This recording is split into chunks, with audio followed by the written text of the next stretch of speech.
Hello students, welcome to my YouTube channel maths pyramid. और आज का हमारा टॉपिक है अर्थमेटिक प्रोग्रेशन।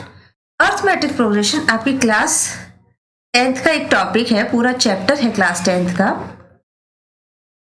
और हम हमारे अर्थमेटिक प्रोग्रेशन जो है एक लेक्चर फॉर्म में पढ़ रहे हैं, जहां पर हम इसकी डेफिनेशन से लेकर इसके बेसिक्स से लेकर higher level of the questions जो आपके सिलेबस में है, almost all things we are going to complete it. हम कुछ को टॉपिक्स ऑलरेडी कवर कर चुके हैं हमारे पुराने वीडियोस में, जहां हम उसके डेरिवेशंस, उसके बेसिक क्वेश्चंस कर चुके हैं। तो जिन लोगों ने हमारे पुराने वीडियोस नहीं देखे हैं, उनसे रिक्वेस्ट है कि हमारे चैनल पर जाकर प्लेलिस्ट में अर्थमेटिक प्रोग्रेशन है, आप उसमें जितने वीडियोस हैं उनको देख सकते हैं। इससे क्या है कि ये एक सीरीज फॉर्म में है, जहां आपको आपके सिलेबस से related almost all type of questions मिल जाएंगे, all type of topics, derivation सब कुछ मिल जाएगा। आपका पूरा सिलेबस हम कंप्लीट करने वाले हैं अर्थमेटिक प्रोग्रेशन से रिलेटेड। इसमें जो क्वेश्चंस हम सॉल्व करने वाले हैं और जो डेरिवेशंस, वो ऑलमोस्ट जो पूछे गए क्वेश्चंस आपके लास्ट ईयर्स के, उनको कवर करने वाले हैं। और आपके unsolved questions of NCERT, R S. Agarwal and R D. Sharma हम ऑलमोस्ट कवर करने वाले हैं। तो आज का टॉपिक हम देख लेते हैं कि आज हम क्या करने वाले हैं। आज हम करने वाले हैं क्वेश्चंस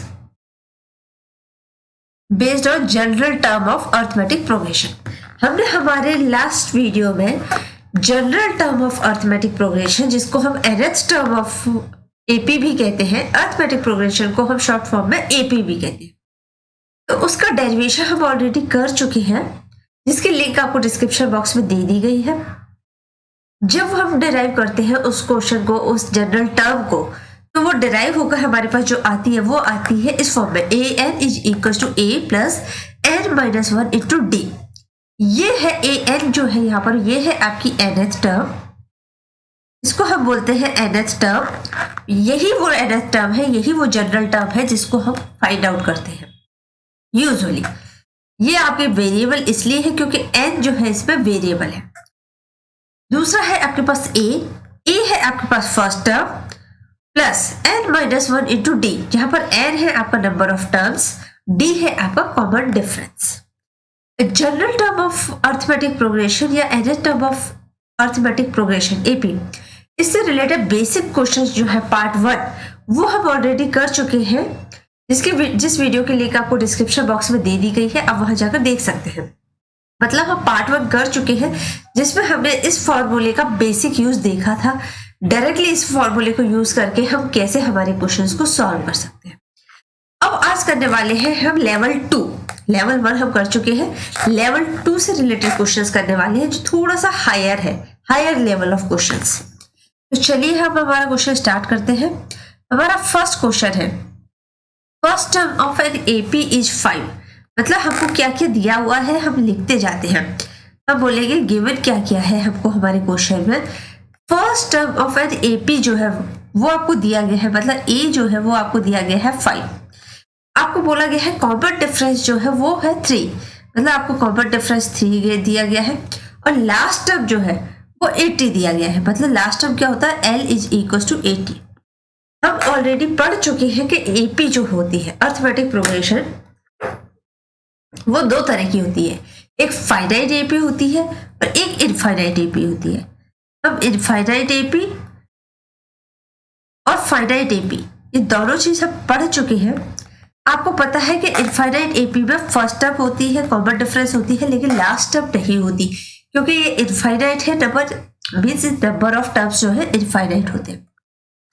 लेकिन जब बात फाइनाइट एपी की करते हैं तो इसमें हमारे पास फर्स्ट टर्म होती है, कॉमन डिफरेंस होता है, लेकिन लास्ट टर्म में होती है। मतलब ये एपी कहाँ पर जाके खत्म हो रही है, जहां खत्म हो रही है, तो जहां से स्टार्ट होती है और खत्म होती है, वहां तक के हम नंबर ऑफ टर्म्स देखते हैं कि हमारे पास कितने टर्म्स हैं इसमें।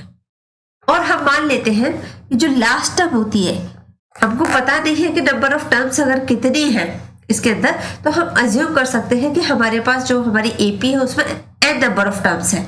मतलब हम मान लेते हैं, हम बोलेंगे, क्योंकि देखो इसमें आपको एपी नहीं दी गई है, देखिए आप एपी बनाना चाहो तो बना सकते हो, वैसे जरूरत नहीं है। ये आपको जो क्वेश्चन दिया है वर्ड्स के फॉर्म में दिया गया है, आपको एक सेंटेंस के फॉर्म में लिखी गई है और आपको वहां से डिराइव करना था क्वेश्चन। अगर आपको एपी इसमें से निकालनी है तो कैसे निकलेगी, 5 फर्स्ट टर्म हो गई, कॉमन डिफरेंस है 3, मतलब नेक्स्ट टर्म क्या आएगी 5 + 3 मतलब 8, उसके बाद नेक्स्ट टर्म क्या आएगी 8 + 3 11, फिर नेक्स्ट टर्म क्या आएगी 11 + 3 14, ऐसे जाते जाते टिल आपको कहाँ तक जाना है 80 तक। अब आप यहाँ से नहीं निकाल सकते कि इसमें नंबर ऑफ टर्म्स कितनी है, क्योंकि इसको अगर कैलकुलेट करेंगे तो आप बैठकर बनाते जाइए, बहुत लंबा जाएगा। इसलिए हम फॉर्मूले का यूज करेंगे, तो हम लिखेंगे लेट, हम मान लेते हैं let the number of terms, जो नंबर ऑफ टर्म्स है एपी में, इन एपी बी, इनको मान लेते हैं हम एन, मतलब नंबर ऑफ टर्म्स कितनी है एन। फिर हम तो इसका मतलब अगर हमारे पास एन नंबर ऑफ टर्म्स है तो nth टर्म क्या हो जाएगी, तो हमारे पास हो जाएगी nth term of an AP, मतलब an it is equals to 80, क्योंकि अगर इसमें n टर्म है मतलब nth लास्ट टर्म कितनी है, अगर n टर्म है तो लास्ट टर्म nth हो जाएगी, क्योंकि फर्स्ट टर्म अगर हमारा बोल दें कि इसमें 4 टर्म्स है 1 2 3 4, मतलब फोर्थ टर्म जो है वो लास्ट टर्म हो जाएगी। अगर बोली कि इस एपी में हमारे पास 10 टर्म्स है मतलब 10th टर्म जो होगी वो लास्ट टर्म हो जाएगी। तो सिमिलरली इसमें बोला गया है कि हमने माना है कि इसमें नंबर ऑफ टर्म्स n है, मतलब nth टर्म कितनी हो जाएगी, ये जो टर्म है हम बोले n टर्म है तो ये nth टर्म हो गई, इसको मान लिया कि हमने ये nth टर्म हो गई, मतलब n जो है वेरिएबल है क्योंकि 5 टर्म्स 5th टर्म, अगर बोला कि 10 टर्म्स है मतलब 10th टर्म जो है वो लास्ट टर्म है, और हमको लास्ट टर्म दी गई है इसलिए हमने मान लिया है कि nth टर्म जो है हमारी वो 80 है, क्योंकि इसके अंदर जो हम वो बात कर रहे हैं, हम बोल रहे हैं कि टर्म्स जो है हमारी जो दी गई है लास्ट टर्म दी गई है 80, इसको हम मान लेते हैं nth टर्म, क्योंकि हमने माना है कि हमारे जो एपी है उसमें n टर्म्स है। तो हम फॉर्मूला यूज करेंगे nth टर्म फॉर एपी का, हम लिखेंगे बाई यूजिंग, आपको पता है कि अगर आपको पास फर्स्ट टर्म है an दिया गया हो, कॉमन डिफरेंस आपको अगर पता हो, तो हमारे पास एक फॉर्मूला है general term of an AP का, वो क्या है an is equal to a plus n minus 1 into D, जो हमने अभी देखा। हम लिखेंगे by using the formula for general term for nth term of AP, general term और nth टर्म सेम होता है, तो ये है हमारे पास कितना an it is equal to a plus n minus 1 into D. an कितना हो गया nth टर्म, लास्ट टर्म को हमने nth टर्म माना है, तो ये हो गया आपके पास 80 it is equal to a है आपका फर्स्ट टर्म, और फर्स्ट टर्म आपको कितना दिया गया है 5, तो ये हो जाएगा 5 प्लस n क्या है, n तो हमने एज्यूम किया है कि नंबर ऑफ टर्म्स n है, तो ये तो हमें फाइंड करना है, तो ये n माइनस 1 इंटू डी आपको कितना दिया गया है 3। अब इसको सॉल्व करिएगा तो ये हो जाएगा 80 minus 5 it is equal to 3 times of n minus 1, तो ये हो जाएगा आपके पास 75 it is equal to 3 times of n minus 1, तो इसको जब आगे सॉल्व करेंगे तो ये हो जाएगा 75 divided by 3 it is equal to n minus 5। अब जब आप इसको फर्दर सॉल्व करेंगे, जब इसको 3 से डिवाइड करेंगे तो ये कितना हो जाएगा, ये हो जाएगा आपके पास 3 2 6 बचा 1 3 5 15 it is equal to n minus 1, 1 को साइड लेकर आ जाएंगे तो ये हो जाएगा 25 plus 1 it is equal to n, तो यहाँ से आ गया आपके पास 26, मतलब क्या है कि हमारे पास आगे there are 26 terms in AP, मतलब हमारे पास हमने फाइंड किया कि हमें जो एपी दी गई है इसमें नंबर ऑफ टर्म्स कितनी है 26, तो मतलब जो 26 टर्म है an 26 मतलब a26 हमारे पास, उसको वो है हमारी लास्ट टर्म, तो वो है हमारी लास्ट टर्म और कितनी 80।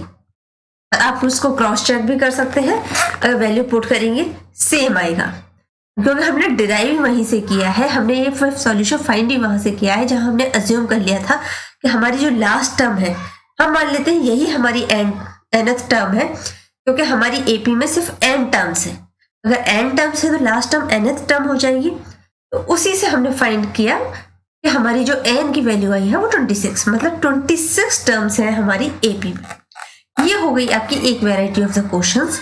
अब हम देख लेते हैं और थोड़ा हायर लेवल किस तरीके से आपसे पूछा जा सकता है।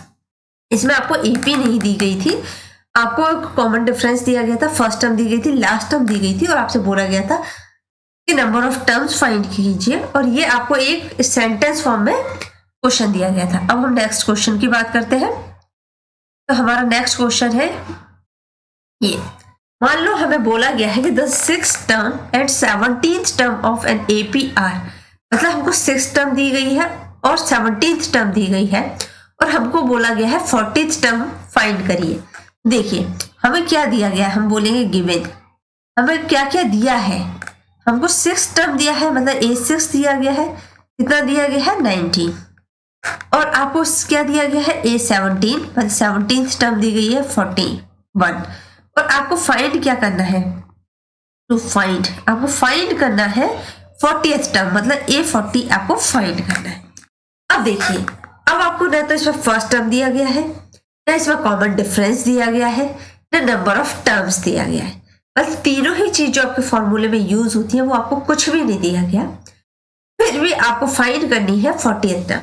तो देखिए इस क्वेश्चन को किस तरीके से किया जाएगा।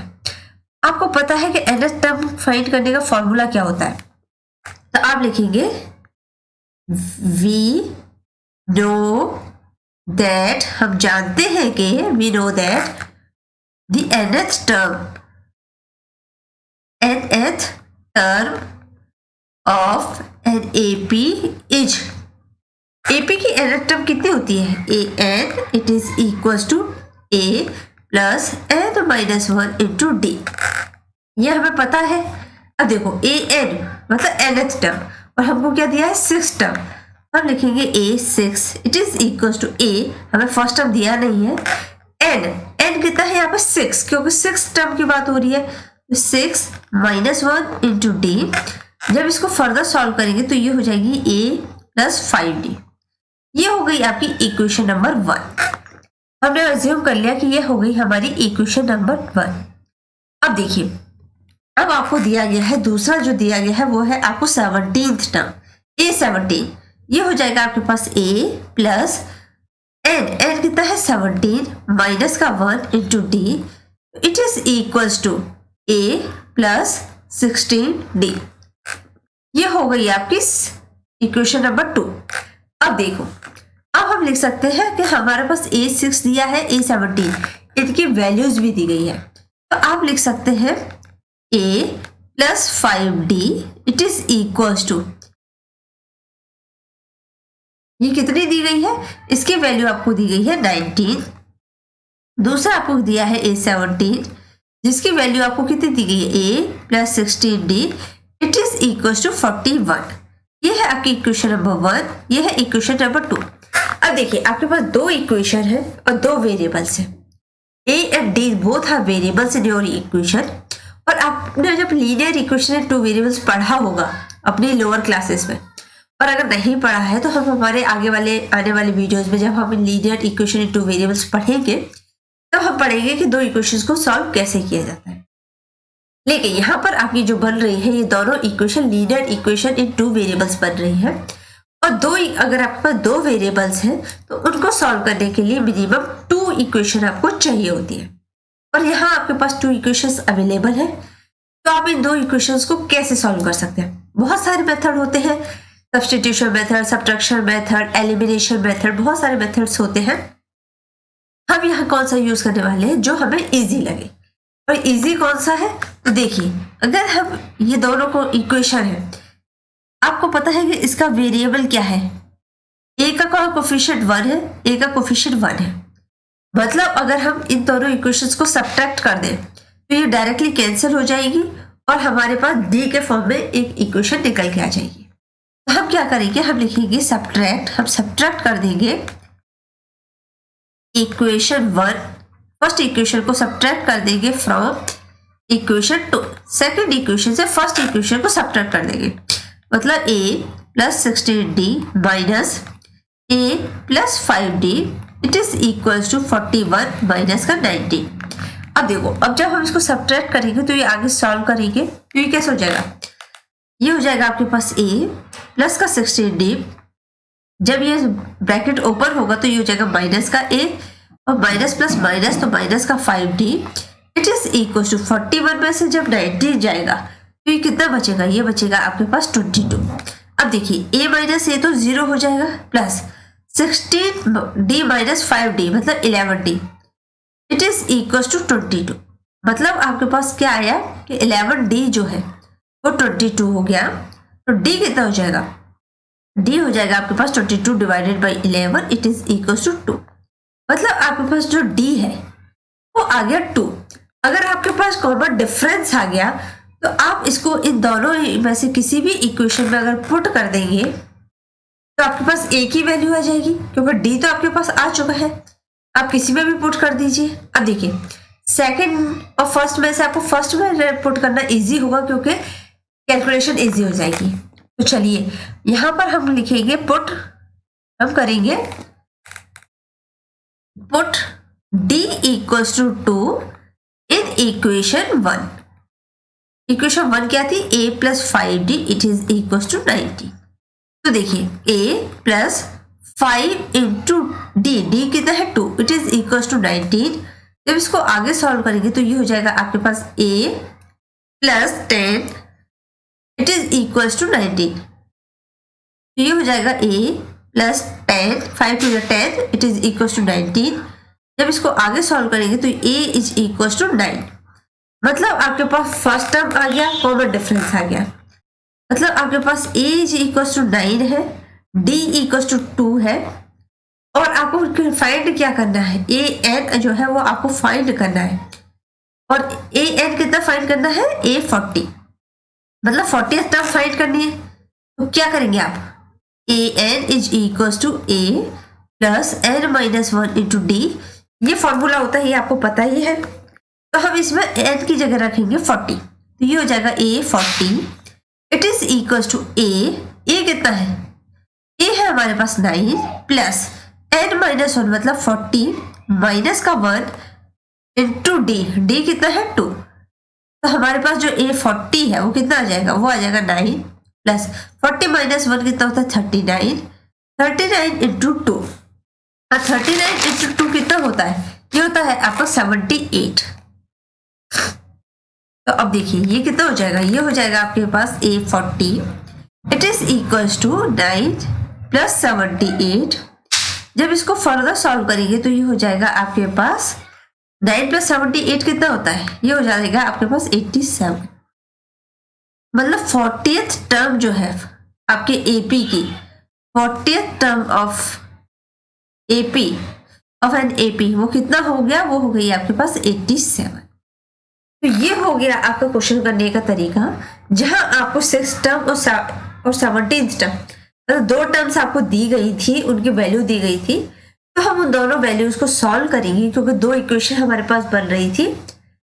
तो जब 2 इक्वेशन बन रही थी, 2 वेरिएबल्स थे, तो linear equation two variable method से हम उनकी वैल्यूज फाइंड कर लेंगे। तो हमने डी और ए की वैल्यू फाइंड कर ली। और जब हमारे पास फर्स्ट टर्म और कॉमन डिफरेंस आ गया और हमको nth टर्म जो 40th टर्म फाइंड करना है, तो हमने अपने हमारे फॉर्मूले में जब पुट किया तो हमारे पास आ गया 40th टर्म कैसे फाइंड करते हैं। ये हो गया आपका next higher level of the question. ये इस तरीके से भी आपसे पूछ सकते हैं, ना कि डायरेक्ट पूछते हुए आपको 2 चीजें दी है, वहां से आपको डिफाइन करना पड़ा पहले फर्स्ट टर्म कॉमन डिफरेंस, तब जाकर आपको 40th टर्म या कोई भी टर्म आप फाइंड कर पाए। अब इसी में एक और टाइप का क्वेश्चन हम देख लेते हैं। अब ये देखिए, ये है आपका third type of the question. इसमें बोला गया है कि if nth term of the AP, मतलब आपको 2 एपी दी गई है और बोला गया है कि दोनों एपी का जो अगर nth टर्म सेम है तो वो n फाइंड करिए कि वो किस नंबर ऑफ द टर्म जो है वहां पे ये दोनों एपी सेम हो रहे हैं। अब आप एपी को पहले ध्यान से देखिए। तो देखिए 9 7 5 मतलब ये एक डिक्रीजिंग एपी है, तो कहीं ना कहीं जाकर ये डिक्रीज हो रही है। दूसरी एपी भी 15 12 और 9 मतलब एक टर्म तो कॉमन इसमें भी आ रहा है, तो मतलब कहीं ना कहीं ये भी डिक्रीज हो रही है। तो कहीं ना कहीं ऐसा कोई टर्म होगा जहां ये दोनों वैल्यू सेम आएंगी। तो चलिए हमें दिया गया है कि वो nth टर्म जो है वो सेम है, तो हम इसको सॉल्व करते हैं। हम बोलेंगे कि हमको क्या दिया है, हमको दिया गया है, हम मान लेते हैं इसका जो nth टर्म है, हम क्या बोलेंगे, let nth term of the AP, जो एपी है 9 7 5 डॉट डॉट डॉट, जो एपी दिया है हम मान लेते हैं कि इसकी nth टर्म an है, और हम मान लेते हैं कि लेट nth टर्म ऑफ जो दूसरी एपी है 15, 12, 9, डॉट डॉट, इसका हम मान लेते हैं an डैश। इसका जो हमारा टर्म है वो an डैश है, और हमको क्या दिया गया है, हमको गिवन है जो an है वो इक्वल है a डैश n की। अब an कितना होता है, we know that nth term of an AP is, AP की nth टर्म का फॉर्मूला क्या होता है, a plus n minus 1 into D. ये होता है हमारी nth टर्म का फॉर्मूला। अब फॉर फर्स्ट एपी हम बात करेंगे, जब फर्स्ट एपी की बात कर रहे हैं हम लिखेंगे फॉर फर्स्ट एपी, जो फर्स्ट एपी दी गई है हमको क्या दी गई है 9 7, 5 डॉट डॉट डॉट, यहाँ पर a कितना है, फर्स्ट टर्म है हमारी 9, डिफरेंस कितना है, डिफरेंस है हमारा 7 minus 9, it is equal to minus का 2। तो हम बोलेंगे कि यहाँ पे जो हमारी nth टर्म है an वो कितनी हो जाएगी, a plus n minus 1 into D. तो हमारी an जो है वो हो जाएगी a कितना है 9 प्लस n माइनस 1, n जो है वो nth टर्म है जो इक्वल है, और d कितना है माइनस का 2। जब इसको आगे सॉल्व करेंगे तो ये हो जाएगा an, it is equal to 9 minus का 2 n माइनस 1, और ये हो गई आपकी इक्वेशन नंबर 1। अब हम बात करेंगे सेकंड एपी की। तो हम लिखेंगे फॉर सेकंड एपी, हमें 2 एपी दी गई है, हम बोलेंगे फॉर सेकंड एपी, जो हमें सेकंड एपी दी गई है कितनी दी गई है 15, 12, 9 डॉट डॉट डॉट डैश। इसके लिए फर्स्ट टर्म कितना है 15, इसके लिए कॉमन डिफरेंस कितना है 12 minus 15, it is equal to minus का 3।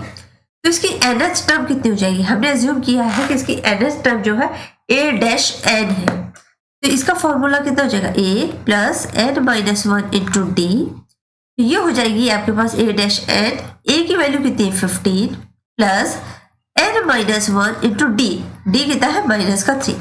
अब देखिए n जो है वो दोनों में सेम है, क्योंकि यही वो nth टर्म है जो सेम है, मतलब इसमें n जो है वो चेंज नहीं हो रहा। या तो 5th टर्म दोनों की सेम हो सकती है, 6th टर्म से सेम हो सकती है, 20th टर्म सेम हो सकती है, तो वो nth टर्म है। तो n जो है दोनों में कॉमन है, मतलब इन दोनों इक्वेशन में n जो है वो कॉमन है, क्योंकि वही तो सेम है। तो ये हो गया हमारे पास a dash n, it is equals to 15 minus का 3 n माइनस 1।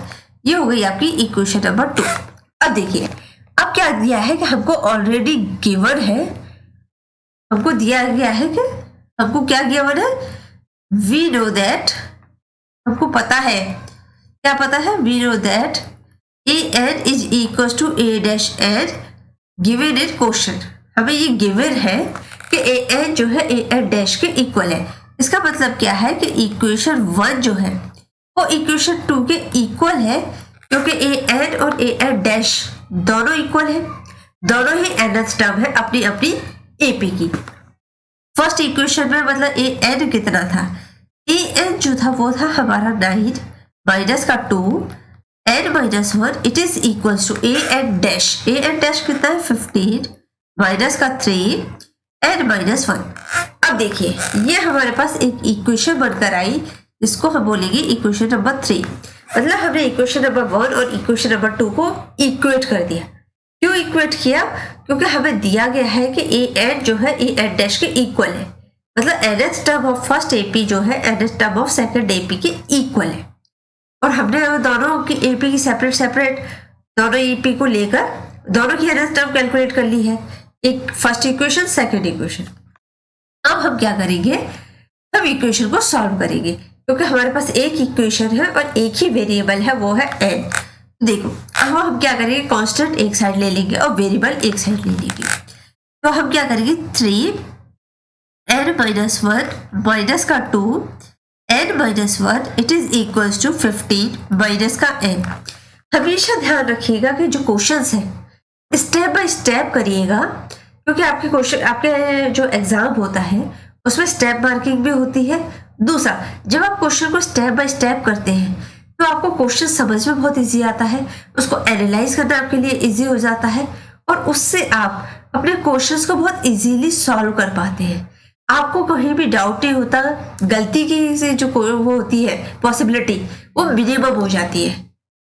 और अगर कहीं गलती हो भी जाए तो आप स्टेप्स चेक कर सकते हैं, तो आपको पता चल जाएगा किस स्टेप में आपसे गलती हो गई है। तो हमेशा जो कैलकुलेशंस है, फॉर्मूलाज है, वो स्टेप बाय स्टेप करिएगा। हमेशा क्वेश्चन में स्टेप्स लिखिएगा, आपको क्या दिया है, क्या फाइंड करना है, आपको क्या पता है, कौन सा फॉर्मूला यूज करना है। और जब कैलकुलेशंस भी करें तो बहुत फास्ट और शॉर्टकट यूज ना करें, वहां पर आप स्टेप बाय स्टेप करिए। अब देखिए 3n-1 जो है दोनों में कॉमन है, तो 3 में से 2 गया तो 1 बचा, तो यहाँ पे कितना बचेगा, ये n-1 बचेगा। और ये कितना हो जाएगा, 15 में से जब 9 जाएगा तो 6 बचेगा। अब जब इसको आगे फर्दर सॉल्व करेंगे तो आपको क्या करना पड़ेगा, 1 को साइड लेके जाएंगे तो n हो जाएगा 6 + 1, तो n हो जाएगा आपके पास 7। आपको क्या है कि ये स्टेप्स भी लिखनी है 6 + 1, ताकि आपको पता, अगर मान लो आपने गलती से यहाँ लिख दी तो आपको पता चलेगा कि नहीं हमने यहाँ गलती कर दी थी। दूसरी बात, स्टेप्स के मार्क्स भी होते हैं। n = 7 मतलब हमारे मतलब क्या है कि जो 7th टर्म है, 7th term of both the APs are same, both the APs are same. हमारे पास यहाँ से निकल के आया कि n की जो वैल्यू आ रही है वो 7 आ रही है, मतलब 7th टर्म जो है दोनों AP की वो सेम होंगी। अब हमारे पास, चूंकि ये तो हमने सॉल्व कर लिया क्वेश्चन, कि हमसे पूछा गया था कि कौन सी टर्म जो है वो सेम होगी, n की वैल्यू फाइंड करनी थी, वो हमने फाइंड कर ली 7th टर्म। अब यहाँ पे हम क्रॉस चेक भी कर सकते हैं, तो उसके लिए हम क्या करेंगे, क्रॉस चेक करने के लिए an मतलब फर्स्ट इक्वेशन में हम पुट कर देंगे a7 it is equal to कितनी थी, 9 माइनस 2 की पावर n-1। ये थी हमारी first nth term first AP की। अब देखिए हमें क्या करना है, 9 माइनस 2, n की जगह रखेंगे 7 माइनस का 1, ये हो जाएगा आपके पास 9 माइनस का 2 और 7 माइनस 1 कितना होता है 6। तो इसको जब आगे सॉल्व करेंगे तो ये हो जाएगा 9 माइनस 2 इंटू 6, ये हो जाएगा 9 माइनस 12 और यहाँ से आपके पास आ जाएगा माइनस का 3। मतलब आपके पास जो nth टर्म आई है वो है a7 और a7 कितनी आई है, यहाँ से आ गई है आपके पास माइनस का 3। अब हम सेकेंड इक्वेशन में पुट कर लेते हैं an' it is equal to a'7 it is equal to, ये कितनी थी 15 माइनस का 3 n-1। जब इसमें पुट करेंगे तो देखो 15 माइनस का 3, n की जगह 7 पुट कर देंगे तो 7 माइनस 1। जब इसको आगे सॉल्व करेंगे तो ये हो जाएगा 15 माइनस 3 इंटू 7 माइनस 1 कितना होता है 6। जब इसको आगे सॉल्व करो तो ये हो जाएगा 15 माइनस 3 6 का कितना होता है 18, तो ये आ गया आपके पास माइनस का 3। मतलब a7' जो है वो माइनस का 3 आ गया। मतलब आपको जो क्वेश्चन में दिया गया था कि an जो है, मतलब an जो है वो an' के इक्वल था, तो वो यहाँ से आ गया आपके पास कि a7 जो है a7' के इक्वल है और कितना है माइनस का 3। तो ये हो गया आपका क्रॉस चेक। तो ये हो गया आपका क्वेश्चन करने का तरीका। अगर आपको बोला जाए कि दो AP का nth टर्म आपको बोला जाए कि सेम है तो फाइंड करिए, तो इस मेथड से आप फाइंड कर सकते हैं। तो आज के हमारा वीडियो जो था पार्ट 2, जिसमें हमने question based on general term of an AP, इसका पार्ट 2 जो किया था, ये थोड़े higher level of the questions थे। पार्ट 1 में हमने बहुत बेसिक क्वेश्चन यूज किए थे, जहां हमने फॉर्मूले को डायरेक्ट यूज किया था। यहाँ हमने फॉर्मूले का यूज तो किया है, लेकिन कुछ और स्टेप्स यूज करने के बाद, तो ये उनसे थोड़ा सा हायर लेवल है। पिछला वाला लेवल 1 था, ये लेवल 2 है।